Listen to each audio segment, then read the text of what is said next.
Bapak, Ibu, Saudara, dan anak-anak sekalian, pertama-tama kami Majelis Jemaat GKMI Kudus mengucapkan selamat berbakti bersama keluarga dari rumah masing-masing. Berikut jadwal kebaktian pekan ini yang dapat jemaat ikuti secara daring atau online.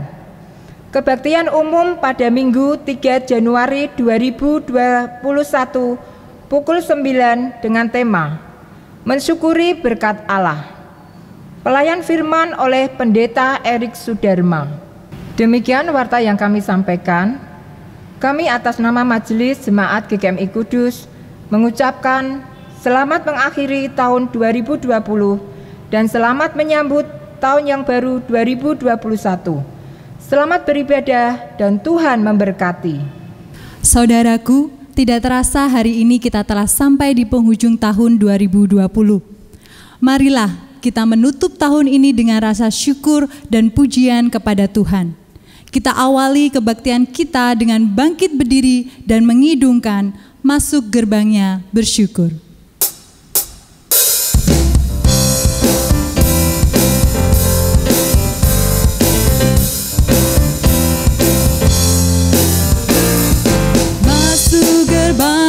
Bersyukur dengan penuh pujian, bersuka di hadiratnya, nyanyi besarkan agung namanya, puji dia tiuplah sangkakala, musik dan tarian,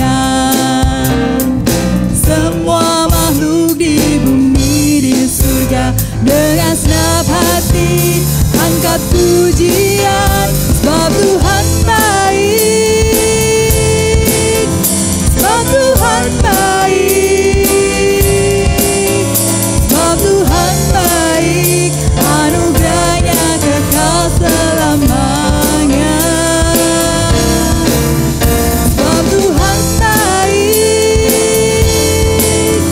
sebab Tuhan baik.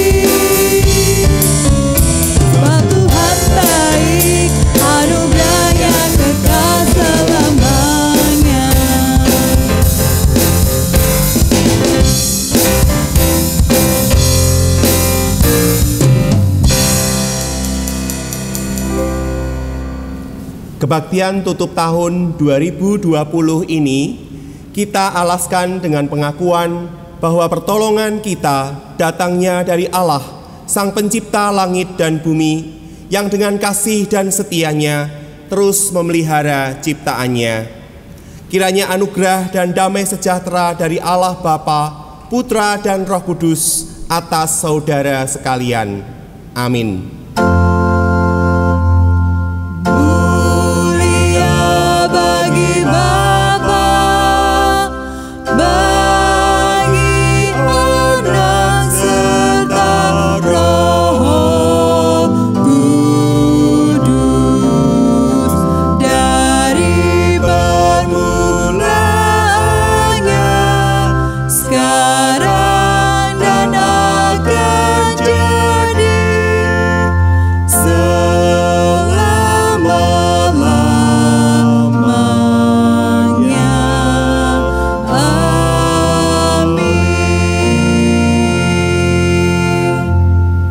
Silakan duduk. Selamat malam dan selamat beribadah, Bapak, Ibu, Saudara, dan anak-anak sekalian.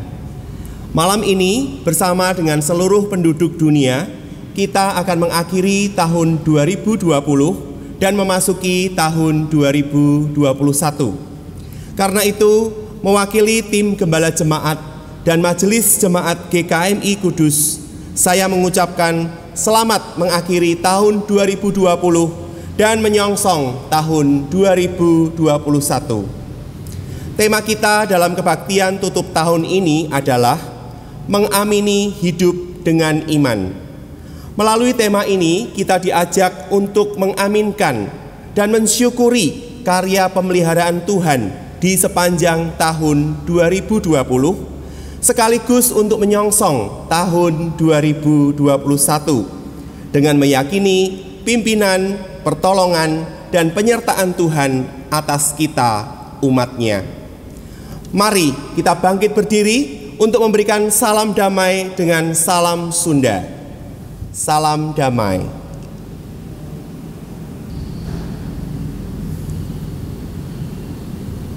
Silakan duduk. Jemaat sekalian yang dikasihi Tuhan, pada kesempatan malam hari ini kita akan mendengarkan kesaksian-kesaksian dari beberapa jemaat yang telah mengalami kasih dan kebaikan Tuhan dalam kehidupan mereka di tahun 2020. Bapak, Ibu, saudara-saudara, dan anak-anak yang dikasihi Tuhan, kesempatan ini saya ingin bersaksi tentang kebaikan Tuhan pada saat saya menjalani isolasi mandiri di hotel. Di akhir bulan April tahun 2020, di awal-awal pandemi COVID-19, saya menjalani tes rapid atau rapid test yang diselenggarakan oleh Rumah Sakit Madrayu untuk seluruh karyawan.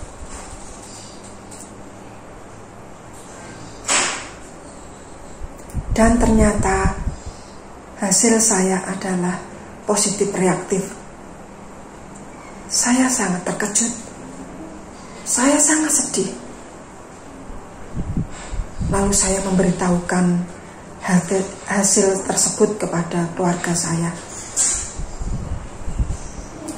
Saya dan beberapa teman yang lain juga mengalami hal yang sama, harus menjalani isolasi mandiri di hotel sambil menunggu giliran tes swab. Saat itu, ketika keluarga kedapatan rapid test positif reaktif, maka keluarga yang tinggal bersama juga harus dilakukan rapid test. Demikian juga suami dan anak-anak saya harus melakukan rapid test. Sementara menunggu giliran rapid test, keluarga melakukan isolasi mandiri di rumah. Oleh karena kejadian yang saya alami, suami harus melakukan WFH, work from home, atau bekerja dari rumah. Saat itulah saya yang menjalani isolasi di hotel sendiri dan jauh dari keluarga. Saya merasa sedih. Saya merasa seperti kisah orang kusta yang diasingkan dari keluarga dan masyarakat. Perasaan takut menunggu hasil swab, tidak berbuat apa-apa, ternyata sangat menyiksa batin saya. Berdoa, menangis, dan membaca firman Tuhan, itu yang bisa saya lakukan.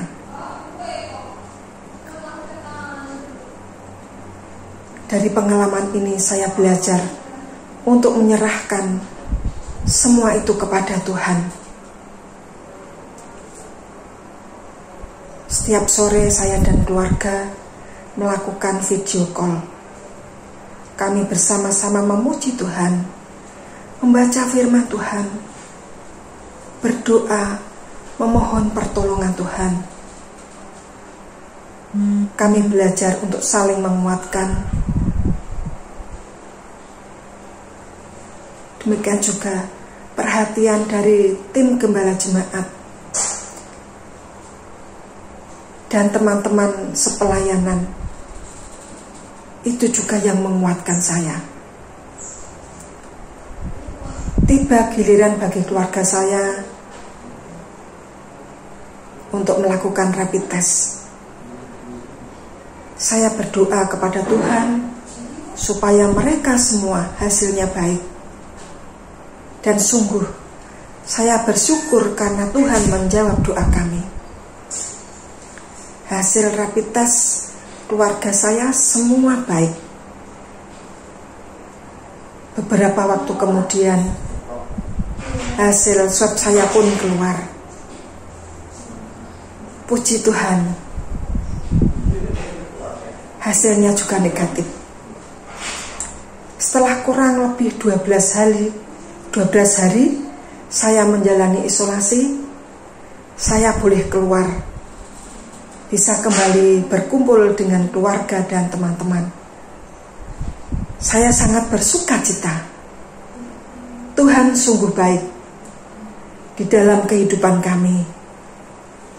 Melalui hal yang saya alami, kami diajar untuk berserah kepada Tuhan, belajar menghargai dan menikmati kebersamaan sebagai sebuah keluarga. Kiranya kesaksian ini bisa menjadi berkat bagi Bapak, Ibu, saudara-saudara, dan anak-anak sekalian. Tuhan Yesus memberkati. Puji nama Tuhan, di mana saat ini saya dapat menyaksikan bagaimana campur tangan Tuhan dalam kehidupan saya. Saya jatuh sakit pada 9 September 2020, di mana waktu itu kapal dalam pelayaran dari Vietnam menuju Singapura. Di kapal saya mengalami kelumpuhan pada tubuh sebelah kanan saya, dan beberapa kali saya tidak sadarkan diri atau pingsan. Tapi pada 17 September 2020 malam, kapal saya tiba di Singapura, dan saya kembali sadar kalau saat itu saya diturunkan dari kapal dengan derek. Karena tubuh saya lumpuh, jadi saya tidak bisa menggunakan tangga layaknya orang sehat atau normal. Dan selanjutnya di boat sudah standby Dr. Kevin dan perawat tim dari Rumah Sakit Mount Elizabeth Novena Singapura. Dan setelah tiba di Rumah Sakit Singapura pada 23 September 2020, tim dokter menyatakan saya harus menjalani operasi pengangkatan tumor otak sebelah kiri. Dan hasil laboratorium dari pasca operasi menyatakan bahwa induk tumornya ada di paru-paru. Berarti saya dinyatakan kena CA paru dan harus menjalankan kemo sebanyak 6 siklus. Atas persetujuan keluarga setelah 18 hari dirawat di Singapura, saya dirujuk ke Rumah Sakit Bethsaida Tangerang. Di sini saya merasa tenang dan lega, sebab ada keluarga, dalam arti istri dan putri saya, mendampingi selama perawatan di Rumah Sakit Bethsaida Tangerang. Di sini saya merasakan akan campur tangan Tuhan dalam proses penyembuhan melalui fisioterapi yang dari hari ke hari mengalami kemajuan yang sangat luar biasa, di mana saya merasakan campur tangan Tuhan dalam proses pemulihan saya, tentunya dengan semangat dan semangat yang Tuhan berikan kepada saya, sehingga saya dapat berjalan lagi. Puji Tuhan atas kebaikan Tuhan dalam proses pemulihan, hingga saya menjalani kemo yang pertama dan kemo yang kedua dengan lancar. Dan selanjutnya atas persetujuan keluarga, saya dapat dirujuk kembali ke Rumah Sakit Elizabeth Semarang, tentu dengan pertimbangan lebih dekat ke rumah kami di Kudus. Nah, di Rumah Sakit Elizabeth Semarang ini saya sudah menjalani kemo yang ketiga dan kemo yang keempat. Puji Tuhan, selama kemo tubuh saya sehat-sehat tanpa keluhan-keluhan seperti layaknya orang lain menjalani kemo. Puji nama Tuhan atas campur tangan dan kebaikan Tuhan dalam kehidupan saya. Saya sangat merasakan campur tangan dan kebaikan Tuhan dalam kesembuhan saya. Saya sangat bersyukur atas kasih Tuhan dalam kehidupan saya. Sebagai penguat atau semangat dalam kehidupan pribadi saya, selalu ingat firman Tuhan dalam Mazmur 37 ayat 23 sampai 24. Tuhan menetapkan langkah-langkah orang yang hidupnya berkenan kepadanya. Apabila ia jatuh, tidaklah sampai tergeletak, sebab Tuhan menopang tangannya. Demikianlah kesaksian saya ini. Kiranya menjadi berkat buat Bapak, Ibu, dan saudara-saudara sekalian. Tuhan memberkati. Shalom, salam sejahtera bagi kita semua. Puji Tuhan, hari ini saya masih diberi kesempatan untuk menyampaikan kesaksian penyertaan Tuhan atas kehidupan saya dan keluarga saya. Perkenalkan, nama saya Teguh, menikah di tahun 2008 dan saat ini dikaruniai 2 orang anak, laki-laki dan perempuan. Dan saat ini Saya bekerja di salah satu bank BUMN di Kota Kudus. Saya ingin menyampaikan kesaksian terkait penyertaan Tuhan yang saya terima beberapa tahun ke belakang ini. Diawali di tahun 2019, saya mulai merasakan pekerjaan yang semakin berat karena hampir setiap hari berangkat kerja pukul 6.30 hingga pulang ke rumah paling cepat kurang lebih pukul 8 malam, pukul 20. Sehingga waktu untuk keluarga semakin berkurang. Dalam setiap doa yang saya utarakan keinginan untuk resign dan mencari pekerjaan lainnya. Sekitar bulan Mei, tanpa diduga ada seorang rekan yang menawarkan sebuah pekerjaan. Singkat cerita, pada bulan Juli saya melakukan interview di sebuah kota di Jawa Barat. Dan pada saat itu pemilik perusahaan bersedia menunggu jawaban kesediaan saya kapan mulai untuk bekerja. Dalam pikiran saya saat itu, inilah pekerjaan yang saya inginkan sejak saya lulus kuliah dan tentunya pendapatan atau salary yang lebih tinggi. Dan yang lebih terutama mempunyai banyak waktu untuk keluarga. Saat itu saya berdoa, jika ini kehendak Tuhan, kehendak-Mu, berikan keberanian saya untuk resign dari pekerjaan yang telah saya tekuni selama 15 tahun. Namun akhirnya kesempatan tersebut entah kenapa saya lepas karena beberapa pertimbangan. Setelah kesempatan itu saya masih berharap dan berdoa mungkin ada kesempatan lain lagi. Hingga akhirnya pada bulan Maret mulai masuk masa pandemi Corona. Di masa ini saya semakin merasa melelahkan karena kita harus membantu nasabah yang usahanya terdampak COVID-19. Di sini saya mulai sadar dan bersyukur ternyata jawaban doa untuk tidak menerima kesempatan pekerjaan saat itu karena ternyata banyak usaha yang limbung karena pandemi ini. Dan kemungkinan besar perusahaan yang memberi kesempatan pada saat itu juga mengalami krisis.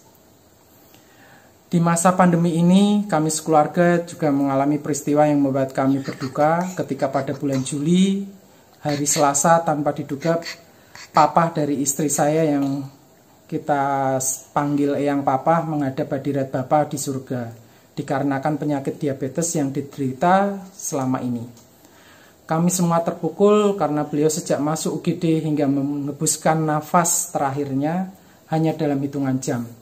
Bahkan beberapa jam sebelum meninggal, beliau masih sempat berkomunikasi dengan Eyang Mama dan minum segelas susu. Beberapa hari sebelumnya, Eyang Papa sudah merasakan kondisi badan yang lebih baik dibandingkan sebelumnya.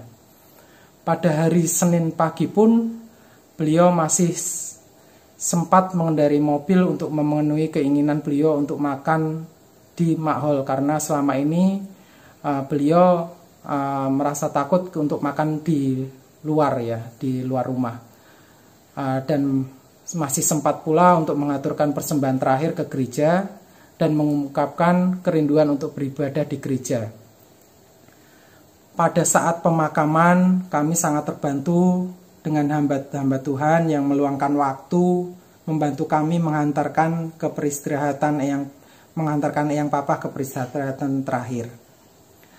Pada awal bulan Juli, saya merasakan lelah yang sangat karena padatnya pekerjaan di akhir semester pertama 2020 pada bulan Juni. Hingga pada tanggal 7 Juli saya merasakan demam.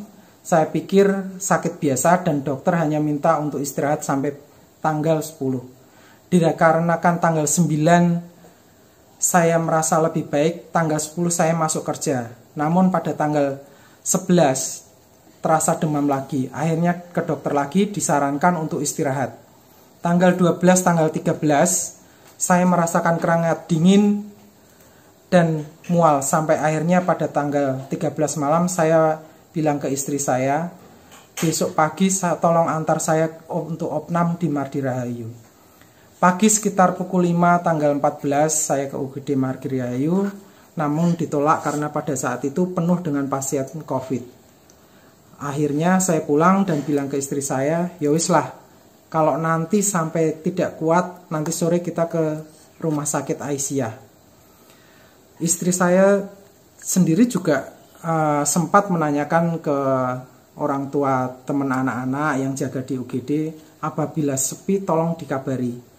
Puji Tuhan, sekitar pukul 15 sore dapat kabar dari UGD bahwa tidak terlalu ramai. Akhirnya kami meluncur ke rumah sakit Mardi Rahayu, langsung dilakukan penanganan rapid dan ronsen. Hasilnya non-reaktif dan sedikit kabut di paru. Akhirnya diperbolehkan masuk ke ruang perawatan Maranatha. Selama 2 hari di ruang perawatan, saya merasa kondisi lebih baik dari sebelumnya. Namun dari hasil lab cek darahnya kurang baik.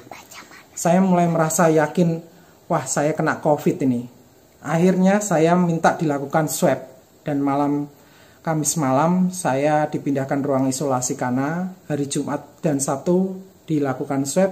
Hasil yang saya terima ternyata positif dan saya dirawat selama 11 hari. Puji Tuhan, setelah menjalani perawatan 11 hari dan diperbolehkan pulang sampai di rumah dan dilakukan swab oleh kantor, hasilnya telah negatif.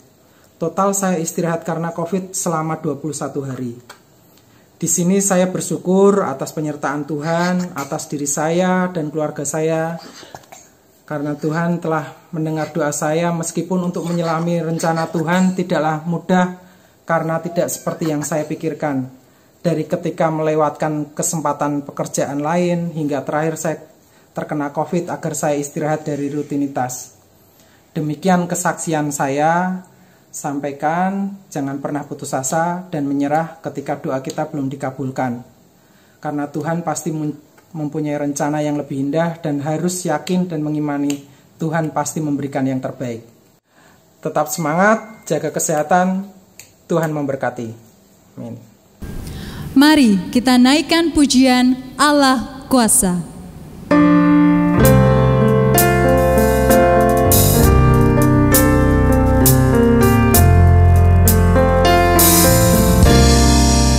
Allah Kuasa melakukan semua perkara.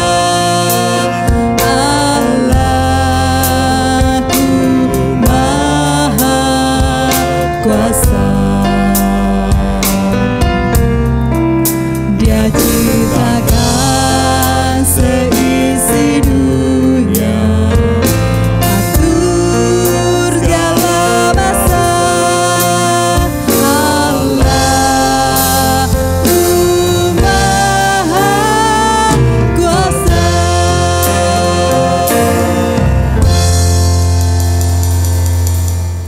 Untuk menyambut firman Tuhan, mari kita siapkan hati dan pikiran kita dengan bangkit berdiri dan menaikkan pujian dengan iman.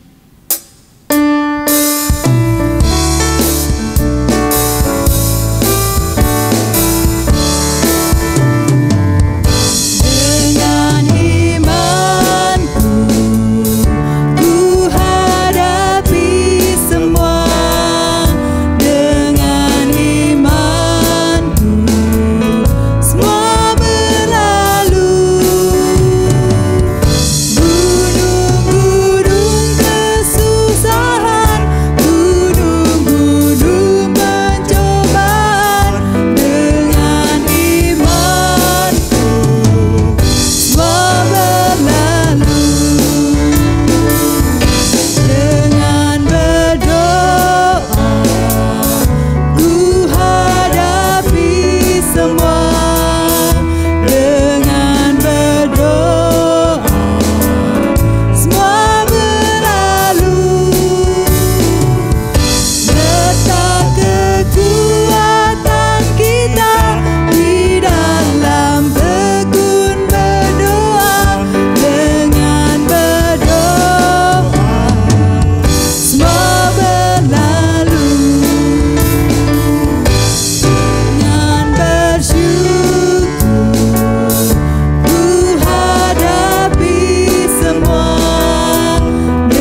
Silakan duduk.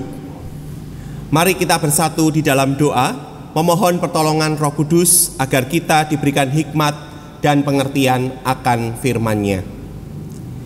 Ya Tuhan, Bapa kami yang di surga, saat ini kami bersama-sama hendak membaca dan merenungkan firman Tuhan. Kami mohon kiranya kuasa Roh-Mu yang kudus boleh hadir di tengah-tengah kami, menolong dan memampukan kami untuk memahami dan mengerti kekayaan dan kedalaman kebenaran firman-Mu ini bagi kehidupan kami. Dan biarlah Tuhan ini boleh menolong kami untuk mensyukuri akan segala hal yang telah Tuhan kerjakan atas kehidupan kami. Dan pada saat yang sama untuk boleh memberikan kekuatan kepada kami menapaki atau memasuki tahun yang baru 2021. Terima kasih ya Tuhan. Pembacaan dan perenungan firman-Mu ini kami serahkan ke dalam pimpinan dan pertolongan Tuhan. Di dalam nama Tuhan kami Yesus Kristus kami berdoa. Amin. Inilah firman Tuhan menurut Roma pasal 8 ayat 28 sampai 30. Kita tahu sekarang bahwa Allah turut bekerja dalam segala sesuatu untuk mendatangkan kebaikan bagi mereka yang mengasihi Dia, yaitu bagi mereka yang terpanggil sesuai dengan rencana Allah. Sebab semua orang yang dipilihnya dari semula, mereka juga ditentukannya dari semula untuk menjadi serupa dengan gambaran anaknya, supaya ia, anaknya itu, menjadi yang sulung di antara banyak saudara. Dan mereka yang ditentukannya dari semula, mereka itu juga dipanggilnya. Dan mereka yang dipanggilnya, mereka itu juga dibenarkannya. Dan mereka yang dibenarkannya, mereka itu juga dimuliakannya. Demikianlah firman Tuhan. Saudaraku yang dikasihi Tuhan, khususnya kepada anak-anak yang masih remaja atau kaum muda, apakah kalian pernah mendengar beberapa petikan lagu berikut ini? Biarkanlah semesta bekerja untukmu. Salah satu lagu yang menjadi soundtrack dari film NKCTHI ditulis oleh Kunto Aji dengan judul Rehat. Atau mungkin kalian pernah mendengar yang satu ini. Beri kisah kita sedikit waktu, semesta mengirim dirimu untukku. Kita adalah rasa yang tepat di waktu yang salah. Fiersa Besari dengan judul lagunya Waktu yang Salah. Saudaraku yang dikasihi Tuhan, melalui lirik seperti biarkanlah semesta bekerja atau semesta mengirim dirimu untukku, saya pikir penulis lagu ini mau berkata bahwa segala peristiwa atau kejadian di dalam hidup ini sudah diatur oleh, lebih tepat dalam tanda kurung, alam semesta. Orang lalu tidak bisa berbuat apa-apa. Ia hanya bisa pasrah, berserah pada alam semesta itu. Atau mungkin dalam bahasa yang lebih populer, orang mungkin akan mengatakan orang hanya bisa pasrah pada takdir.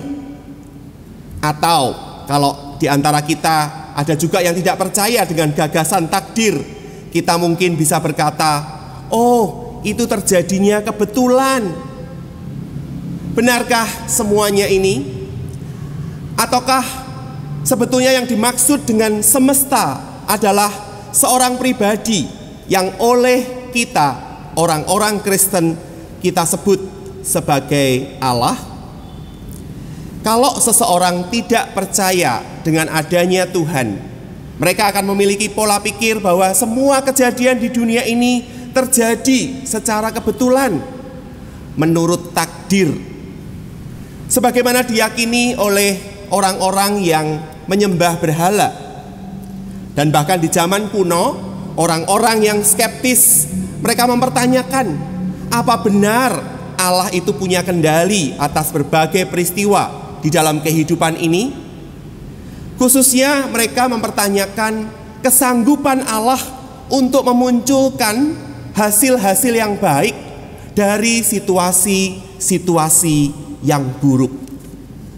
Mereka bertanya, apa Allah itu bisa memunculkan hal yang baik dari hal-hal yang buruk? Nah saudara, sebaliknya, kalau kita ini sebagai orang-orang Kristen, kita tidak percaya dengan yang namanya takdir. Kita tidak percaya dengan apa yang namanya kebetulan. Orang mengatakan di dalam kekristenan atau di dalam hidupnya orang Kristen tidak mengenal adanya kamus kebetulan. Yang kita percaya adalah Allah yang mengatur segala yang terjadi dalam kehidupan kita. Hal tersebut dengan jelas dapat kita lihat di dalam perikop teks firman Tuhan kita malam ini. Ditulis di ayat 28, Allah turut bekerja dalam segala sesuatu untuk mendatangkan kebaikan bagi mereka yang mengasihi Dia dan yang terpanggil sesuai dengan rencana Allah. Ada 3 implikasi, saudara, dari ayat 28 ini. Implikasi yang pertama, keadaan atau kondisi hidup orang Kristen tidaklah lebih baik dari orang-orang lain. Sekali lagi, keadaan atau kondisi hidup orang Kristen tidaklah lebih baik daripada orang-orang lain. Setiap orang tanpa memedulikan apa agamanya bisa mengalami yang Rasul Paulus katakan sebagai segala sesuatu. Sayangnya saudara, banyak orang Kristen hidup dalam ilusi. Ilusi itu kebohongan. Kebohongan apa? Kebohongan bahwa kalau saya mengasihi Tuhan, kalau saya melayani Allah, maka saya tidak akan mengalami masalah. Saya tidak akan mengalami penderitaan. Kesengsaraan itu akan dijauhkan dari saya. Ini tentu tidak tepat, saudara. Dan kalau saudara masih ingat, ini persis sekali dengan apa yang diungkapkan oleh tokoh Adi yang diperankan oleh Pendeta Moses dalam drama yang ditampilkan di HUT ke-100 GKMI tanggal 6 Desember yang lalu. Kepada Wawan temannya, Adi mempertanyakan kenapa Tuhan begitu tega membiarkan hal-hal buruk terjadi dan menimpa dirinya.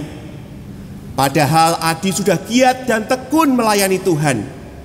Ia bahkan sampai mengorbankan banyak hal demi pelayanan. Tapi nyatanya ia tetap saja mengalami pailit. Usahanya hancur berantakan. Adik dan iparnya kena PHK. Bahkan bapaknya mengalami stroke. Saudara mungkin berkata, ya itu kan di drama, Pak. Ya betul.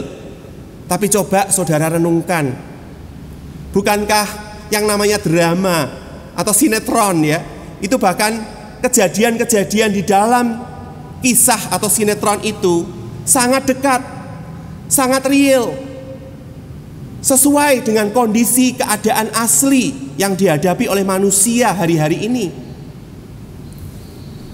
Sayangnya saudara, memang banyak orang Kristen yang memiliki cara berpikir seperti Adi. Kedua saudara, implikasi dari ayat 28 ini adalah bahwa yang buruk tetap buruk. Tidak bisa yang buruk itu kita katakan baik. Sebagai contoh saudara, di dalam Injil Yohanes pasal 11 kita membaca kisah di mana Yesus pada waktu itu pergi ke Betania. Dia datang mengunjungi Maria dan Marta yang berduka oleh karena Lazarus, saudara mereka dan juga sahabat Yesus, telah wafat atau meninggal dunia. Di ayat 33 di dalam Yohanes 11 itu dikisahkan bahwa ketika Yesus melihat Maria menangis dan juga orang-orang Yahudi yang datang bersama dengan dia, maka masikulah hatinya, deeply moved in spirit and troubled.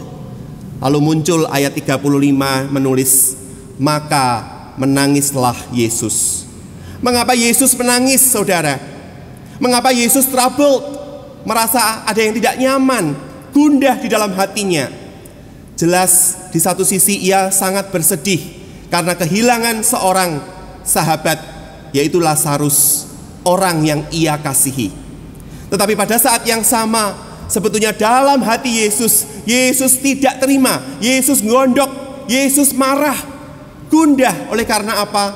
Oleh karena kuasa kematian itu merenggut hidup Lazarus dan membuat saudara-saudarinya berduka cita. Yesus kepada Maria dan Marta tidak mengatakan, ya semuanya ini untuk kebaikan kalian ya, ada berkat di balik peristiwa ini. Oh tidak, saudara. Yesus memang membenci kematian. Yesus tidak suka terhadap kekerasan, terhadap pembulian. Yesus juga tidak suka dengan kejahatan, ketidakadilan, penolakan, diskriminasi, perang. Dan bahkan tadi seperti yang saya katakan, Yesus tidak suka dengan kematian. Itu semua hal buruk. Tidak bisa yang buruk dibilang baik. Apa kita bisa mengatakan kalau kejahatan yang dilakukan oleh saudara-saudara Yusuf, yang kita tahu kisahnya dalam kitab Kejadian, bisakah kita katakan kejahatan mereka itu sebagai sesuatu yang baik? Bisakah kita mengatakan bahwa apa yang Yusuf alami itu adalah peristiwa yang mendatangkan berkat? Tidak. Yang buruk tetap buruk, tidak bisa dibilang baik. Namun ini dia kuncinya, saudara. Kita tidak boleh hanya melihat pada satu peristiwa itu saja. Kalau kita hanya berhenti pada satu peristiwa buruk itu, tentu kita hanya melihat buruknya saja. Makanya janji di ayat 28 ini mengatakan Allah turut bekerja dalam segala sesuatu untuk mendatangkan kebaikan. Kebaikan akan muncul kalau kita melihatnya secara keseluruhan. Saudara, ketika saya merenungkan bagian ini, saya mengingat akan almarhumah oma atau mak saya. Dulu semasa hidupnya beliau itu suka kristik, saudara ya. Mungkin saat ini sudah tidak banyak orang yang mengerjakan kristik.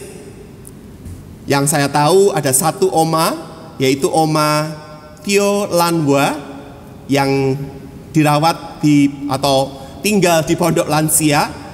Itu yang masih sampai hari ini mengerjakan atau membuat kristik. Nah coba kalau saudara lihat kristik yang belum jadi, pasti saudara akan bilang, aduh ini apa ini, jelek sekali. Ada hijau nemplok di situ, ada warna pink di situ, sedikit-sedikit, ada warna coklat. Kita nggak bisa lihat itu saja. Kalau nanti kristiknya itu sudah jadi, saudara, maka kita akan melihat gambar Tuhan Yesus sedang berdoa di Taman Getsemani. Pantas saja ada warna pink, karena itu menggambarkan bunga-bunga. Ada warna hijau oleh karena ada daun-daun. Ada warna coklat oleh karena itu adalah gambar tanah. Segala sesuatu bekerja bersama oleh karya tangan Allah mendatangkan kebaikan bagi mereka yang mengasihi Dia. Yang ketiga, saudara, implikasi dari ayat 28 ini adalah Tuhan tidak pernah berjanji bahwa keadaan atau kondisi hidup kita lebih baik. Tidak. Tuhan tidak janjikan kondisi hidup lebih baik. Yang Tuhan janjikan adalah Ia memberikan kehidupan yang lebih baik. Bukan better life circumstances, tetapi Tuhan menjanjikan a better life. Saudara, kesusahan, penderitaan dan kesengsaraan yang kita alami, apapun bentuknya, ya karena kita punya pergumulan beda-beda, saudara. Termasuk yang bersama-sama kita hadapi, yaitu pandemi COVID-19 ini. Semua kondisi kehidupan ini belum tentu akan menjadi baik. Di kota kita sendiri ini saja, saudara, kita menjadi semakin was-was. Kita tambah khawatir karena nampaknya bersama dengan kota-kota lain yang ada di Jawa Tengah, kurva orang yang terpapar atau terkena COVID-19 ini makin meningkat. Sehingga lalu Jawa Tengah masuk dalam zona merah. Ya, keadaan-keadaan hidup kita belum tentu akan membaik. Tapi Tuhan berjanji bahwa Ia menyediakan kehidupan yang lebih baik bagi setiap orang yang mengasihi Dia. Bagi anak-anak Allah akan memiliki pengharapan menikmati kehidupan yang lebih baik. Selanjutnya kita bertanya, saudara, bagaimana anak-anak Allah ini dapat dengan yakin mempercayai janji Tuhan di ayat 28? Jawabnya ada di ayat 29 dan 30. Ada satu kata penting yang dipakai di ayat 29 yang membuatnya terkait dengan ayat 28, saudara, yakni kata sebab. Oleh karena itu tidak bisa kita memisahkannya. Ada 5 kata kerja yang dipakai oleh Rasul Paulus untuk menunjukkan apa saja yang telah Allah kerjakan bagi orang-orang percaya. 5 kata kerja, saudara. Memilih, menentukan, itu satu set. Memanggil, membenarkan, dan kemudian memuliakan. Memilih, menentukan, memanggil, membenarkan, dan memuliakan. Dipilih itu menggunakan kata forno. Kata ini muncul 6 kali di dalam perjanjian baru. Kendati demikian, hanya 2 kali kata ini berarti tahu sebelumnya, know beforehand. 3 yang lainnya termasuk di dalam Roma 8 ayat 29 ini, forno berarti memilih, menentukan dari sebelumnya. Jadi Allah itu memang sudah tahu, saudara, dari sejak awalnya. Allah bukan cuman sekedar tahu sesuatu tentang kita, tetapi Allah sungguh-sungguh mengenal kita. Kata know ya, tahu. He knew us secara intim. Dia memandang kita, Dia menghargai kita, Dia memanusiakan kita. Saya sangat terbantu, saudara, memahami makna kata ini ketika membaca tulisan Henry Nouwen, penulis buku-buku spiritualitas Kristen yang karyanya banyak menjadi klasik.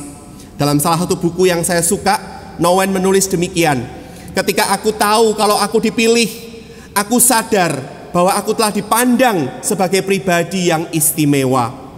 Seseorang telah memperhatikan keunikan-keunikan diriku dan menyatakan keinginannya untuk mengenalku, untuk lebih dekat denganku, untuk mencintaiku. Romantis ya, saudara ya, kata-katanya. Kalau kukatakan kepadamu, kata Nouwen kepada sahabatnya, sebagai yang dikasihi, kita adalah orang-orang yang dipilih oleh Allah. Maksudku, kita sudah diperhatikan oleh Allah dari keabadian dan dilihat sebagai pribadi yang unik, yang khusus dan berharga. Dari keabadian sebelum engkau dilahirkan dan menjadi bagian dari sejarah, engkau sudah ada di hati Allah. Jauh sebelum orang tuamu mengagumimu, atau kawan-kawanmu mengakui bakat-bakatmu, atau gurumu, sebayamu, dan karyawanmu memperhatikan engkau, engkau sudah, dalam tanda kutip, dipilih. Mata Sang Kasih sudah memandangmu sebagai yang berharga, sebagai keindahan yang tak terbatas, yang bernilai abadi. Kalau kasih memilih, Ia memilih dengan kepekaan sempurna akan keindahan istimewa yang dipilihnya, tanpa membuat orang lain merasa dikecualikan. Maka saudara, di sini jelas kata foreknew itu berarti mengenal, tahu, mencintai, menganggap, ya, memandang. Dan ketika Allah sudah melakukan itu, yang selanjutnya Ia kerjakan adalah Ia menentukan kita. Kata menentukan memakai kata predestin. Kata kerja ini lalu membawa orang percaya selangkah lebih maju dari kata yang pertama dan lebih memberikan penekanan kepada tujuan. Kita semua bukan sekedar dipilih, dicintai, ditentukan dari awal, tapi kita ini dipersiapkan untuk sebuah tujuan, saudara. Tujuannya apa? Tujuannya dikatakan agar kita serupa dengan gambaran anaknya. Serupa dengan gambaran anaknya ini selayaknya dipahami demikian. Sejak seseorang itu bertobat dan dia percaya kepada Tuhan, maka hidupnya mengikuti pola hidup Kristus. Hidup Kristus menjadi patron bagi dia. Hidup Kristus itu hidup seperti apa, saudara? Hidup Kristus adalah hidup yang mencintai Allah, taat pada kehendak Bapanya selama ia hidup di dunia ini. Dan selain itu, menjadi serupa dengan gambaran anak Allah atau serupa dengan gambaran Kristus, itu berarti masa depan anak-anak Allah akan seperti Kristus. Apa yang terjadi dengan Kristus, saudara? Tubuhnya dibangkitkan, ya, dia diubahkan, dan itulah yang akan juga dialami oleh orang-orang percaya. Pendeknya, mereka akan bersama-sama dengan Kristus di dalam kemuliaan. Tindakan yang ketiga adalah Allah memanggil. Kata yang dipakai adalah call, ya. Memanggil itu artinya apa?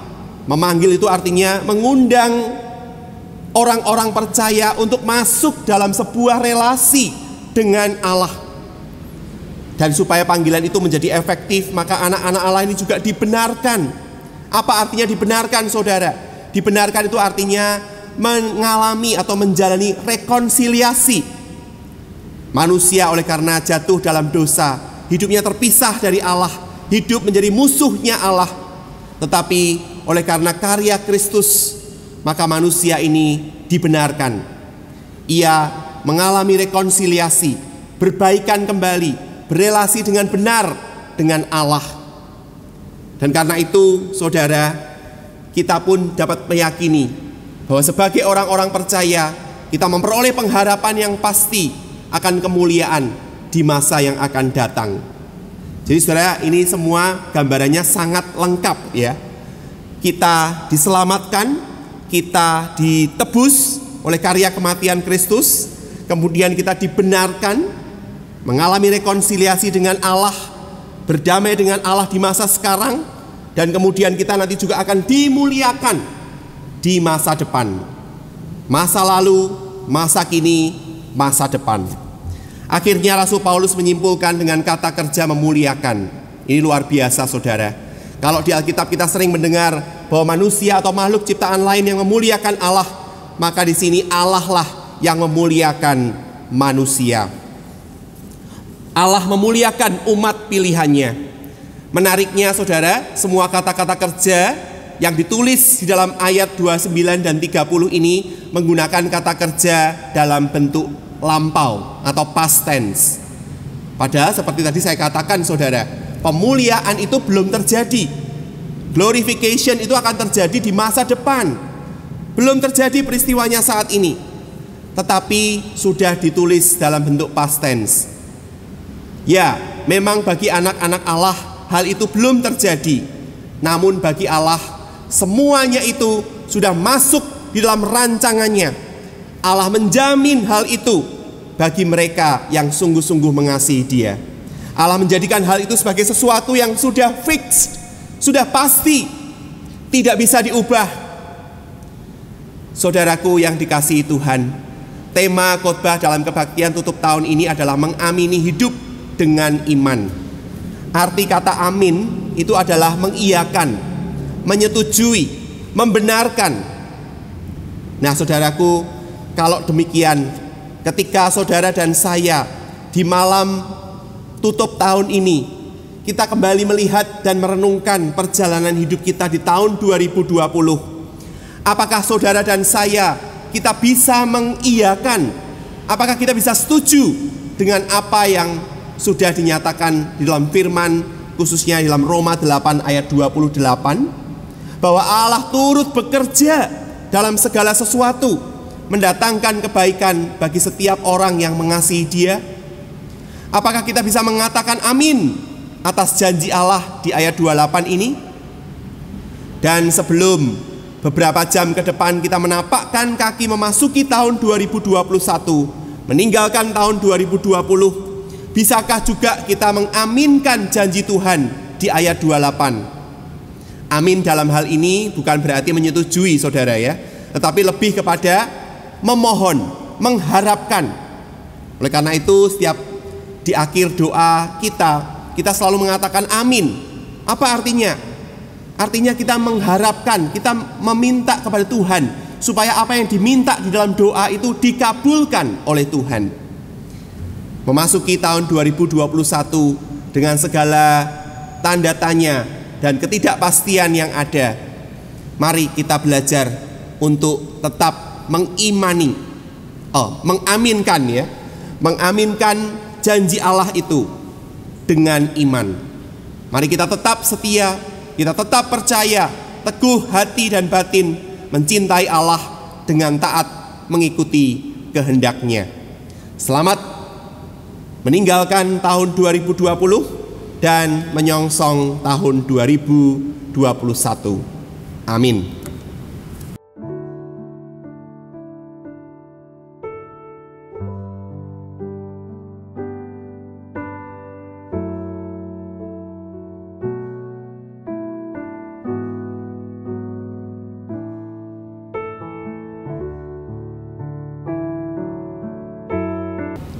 Jemaat sekalian yang dikasihi Tuhan, pada kesempatan malam hari ini kita akan mendengarkan kesaksian-kesaksian dari beberapa jemaat yang telah mengalami kasih dan kebaikan Tuhan dalam kehidupan mereka di tahun 2020. Selamat malam Bapak Ibu yang dikasihi Tuhan. Terima kasih untuk waktu yang diberikan kepada saya, di mana saya ingin menyaksikan cinta kasih Tuhan ketika saya terpapar COVID-19. Saya opname dengan rasa bersalah yang besar. Saat itu sepertinya saya menerima keadaan jika saya memang ternyata positif COVID-19. Saya harus isolasi, karena jika tidak isolasi kemungkinan akan menularkan ke orang lain. Di ruang isolasi adalah sebuah penderitaan tersendiri. Rasa ketakutan akan hal-hal yang negatif memenuhi pikiran saya. Saya merasa stres dan tidak mampu untuk mengelola pikiran dan hati saya. Meskipun saya pasrah, tetapi seperti pasrah yang belum sepenuhnya berserah. Pada malam hari saya dipindah ke kamar yang ada pasien yang sudah membaik waktu itu, dan besoknya akan direncanakan pulang. Tetapi malam itu nafasnya sangat sesak sampai suaranya keras sekali. Saya tidak ketakutan karena suara nafasnya, tetapi bayangan buruk yang menghantui saya, dan saya berseru kepada Tuhan waktu itu, Tuhan, tolong ibu yang ada di sebelah saya. Sampai akhirnya ibu itu mendapatkan pertolongan alat bantu nafas. Sampai hari kedua saya tidak bisa tidur sama sekali. Saya putus asa tetapi tidak bisa menangis. Saya mencoba untuk telepon ke orang dan sahabat yang bisa saya ganggu di jam 2 sampai jam 4 untuk mencari teman berbagi. Sangat bersyukur ada teman yang merespon. Dia sungguh menguatkan saya dan bilang, berserah, semuanya pasti baik. Dia tidak meninggalkan kita, hingga saya merasa sudah tidak kuat lagi saat itu, dan saya merasa sangat letih. Saya menangis sejadi-jadinya. Saya mohon ampun kepada Tuhan, hingga saya harus mengampuni dan memaafkan diri saya sendiri. Kita manusia memang sangat lemah, sangat rentan, dan sangat tidak berdaya. Saya minta kekuatan dari Tuhan, sekaligus memohon ampun padanya. Karena sebagus apapun protokol kesehatan, jika kita lengah, maka makhluk yang begitu kecil dan tidak terlihat oleh mata bisa masuk ke dalam tubuh kita. Di saat saya putus asa dan merasa tidak berdaya, saya merasakan kehadiran Tuhan melalui teman-teman. Banyak support mental dan perhatian yang saya rasakan sebagai kehadiran dan kepanjangan tangan Tuhan. Sehingga saya bisa kembali menatap hari bersama dengan Tuhan. Teman-teman banyak mengirim ayat-ayat Alkitab dan lagu-lagu pujian yang dikirim untuk saya sebagai support yang sangat menguatkan. Sampai pada akhirnya saya sangat menyadari bahwa apa yang terjadi di dalam kehidupan saya, di mana saya terpapar COVID-19, tetap saya syukuri. Karena Tuhan masih memberikan kesempatan kepada saya untuk terbeban mendoakan orang-orang yang terpapar COVID-19. Saya merasa bahwa dengan kejadian ini, saya bisa memberikan support yang lebih untuk menguatkan baik teman maupun pasien yang sedang gelisah dan putus asa karena terdampak maupun terpapar terpapar COVID-19. Saya punya beban untuk berdoa dan sharing kepada mereka yang bertanya. Jika saya tahu lebih awal, saya menyapa via WA dan sedapat mungkin menjadi teman curhat tentang permasalahan ketika mereka terpapar COVID. Demikian saya mengamini firman Tuhan yang terdapat di dalam Roma 8 ayat 28. Kita tahu sekarang bahwa Allah turut bekerja dalam segala sesuatu untuk mendatangkan kebaikan bagi mereka yang mengasihi Dia. Di kesempatan yang masih diberikan Tuhan, mari kita menjaga iman dan pengharapan kita kepada Tuhan, tetap beraktivitas dengan melakukan protokol kesehatan karena kita mencintai diri sendiri dan sesama. Demikian kesaksian dari saya, kiranya menjadi berkat bagi kita semua. Amin. Selamat malam saudara-saudari seiman. Puisi ini saya dedikasikan kepada saudara-saudari seiman yang sedang berjuang melawan sakit penyakit. Doa dan harapan saya, saudara-saudari seiman, dikuatkan melalui puisi sederhana ini. Kehidupan. Sejak awal ku mengenal dunia, sejak itu pula ku memahami arti hidup ini. Sejak ku menerima Yesus sebagai juru selamatku, sejak itu pula ku serahkan hidupku padamu. Jika kini tubuhku lemah dan tak berdaya lagi, jika kini kau izinkan penyakit ada dalam tubuhku, jika kini aku menderita dan sengsara karena penyakitku, jika kini aku tak bebas menikmati hidup ini, tetapi aku tetap bersyukur ya Tuhan, karena di saat aku sakit, Engkau tak pernah membiarkanku sendiri. Engkau memberi keluarga yang mengasihi aku. Engkau mengirimkan teman-teman yang memperhatikanku. Engkau memberikan kesempatan untuk aku berobat dengan baik. Sungguh aku bersyukur kepadamu ya Tuhan. Engkau kekuatanku. Engkau memampukanku, Engkau menopangku, Engkau harapanku. Di hari Natal ini, kembali Engkau lahir dalam hatiku, memberi semangat baru dalam hidupku.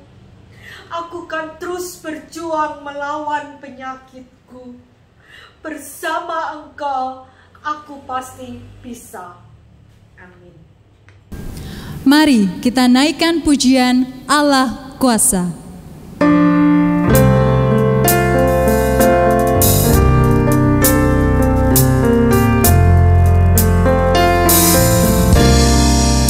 Allah Kuasa melakukan semua perkara.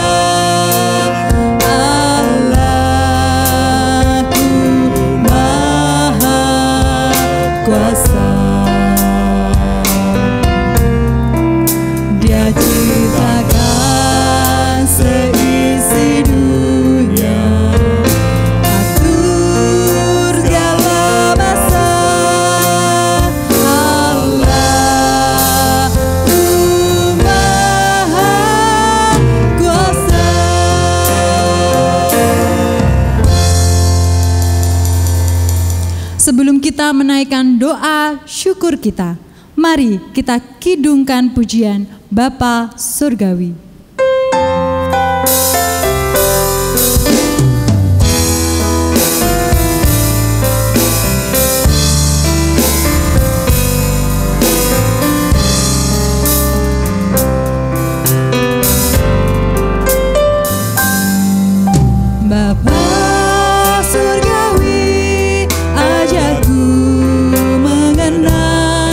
Betapa dalamnya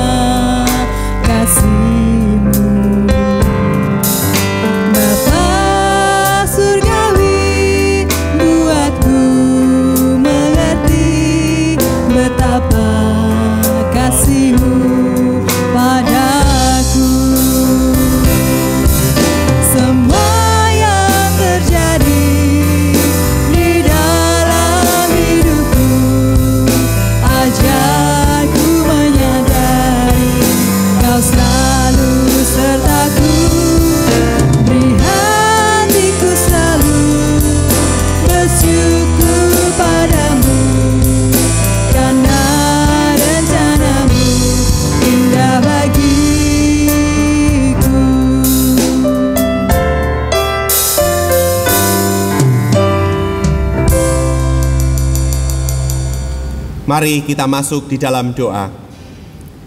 Ya Bapa yang Maha Kasih, kami mengucap syukur untuk firman Tuhan yang telah kami terima pada hari ini. Kami mengaminkan bahwa Allah turut bekerja dalam segala sesuatu untuk mendatangkan kebaikan bagi kami, orang-orang yang mengasihi-Mu. Kami percaya semua peristiwa di tahun yang lalu, baik peristiwa yang menyenangkan maupun yang mendukakan hati, oleh karya tangan Allah membawa kebaikan dalam hidup kami. Kami percaya melalui semua hal yang terjadi atas kami di sepanjang tahun 2020, menolong kami untuk semakin bertumbuh, mengenal dan mengasihi Dikau, ya Tuhan. Karena itu, ketika kami hendak memasuki tahun baru 2021 dengan segala tanda tanya dan ketidakjelasan akan keadaan-keadaan hidup di sekitar kami, mampukanlah kami tetap mengaminkan hidup ini dengan beriman kepadamu. Tetap percaya, tetap berserah, tetap mengandalkan Tuhan. Bahkan kami rindu Tuhan memampukan kami juga untuk lebih dalam lagi mencintai-Mu. Terima kasih untuk pengharapan yang pasti akan kehidupan yang lebih baik yang Tuhan janjikan kepada kami. Kiranya dengan adanya pengharapan itu, kami tetap kuat dan dapat terus bertahan menjalani hidup yang penuh dengan rupa-rupa kesukaran, tantangan, dan penderitaan. Pimpin dan sertailah jalan hidup kami ke depan, ya Tuhan. Kami tak dapat berjalan sendiri. Kami tidak sanggup melakoni hidup ini dengan kekuatan kami sendiri. Hadirlah ya Tuhan di dalam perjalanan hidup kami ke depan. Sebagaimana Dikau telah menuntun, menopang dan menyertai kami di tahun 2020, kami pun meyakini bahwa Allah akan tetap menuntun, menopang dan menyertai kami menapaki tahun 2021. Di dalam nama Tuhan kami Yesus Kristus kami berdoa. Amin. Saudaraku, kendati tahun 2020 ini bukan tahun yang mudah untuk kita jalani, mari kita senantiasa mensyukuri pemeliharaan Tuhan di sepanjang tahun ini, sembari menyongsong tahun yang baru dengan tetap mengarahkan pandangan kita kepada Tuhan kita, Yesus Kristus. Mari kita naikkan kidung pamungkas, Aku Selalu Bersyukur.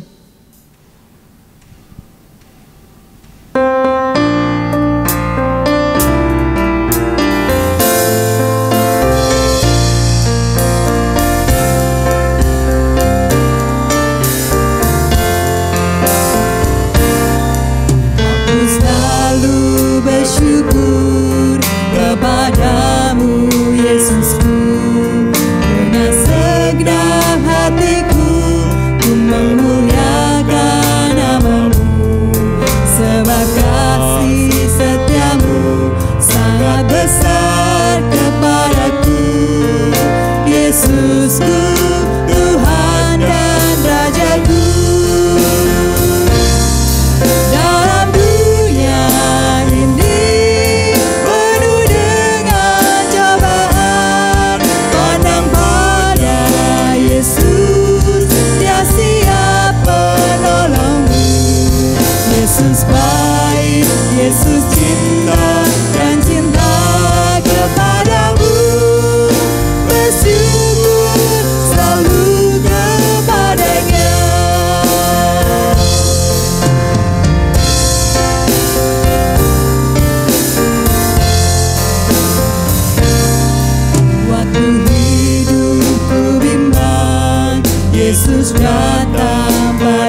Mari kita bangkit berdiri.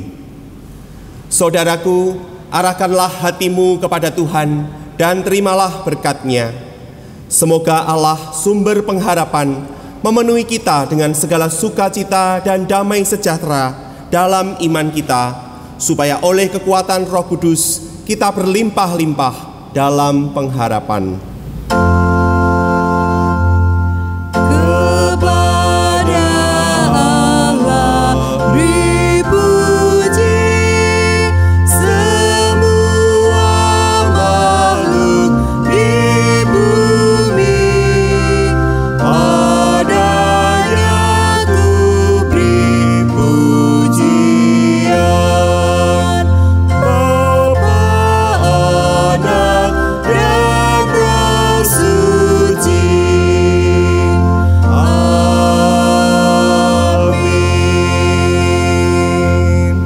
Silakan duduk dan mengambil saat teduh sejenak.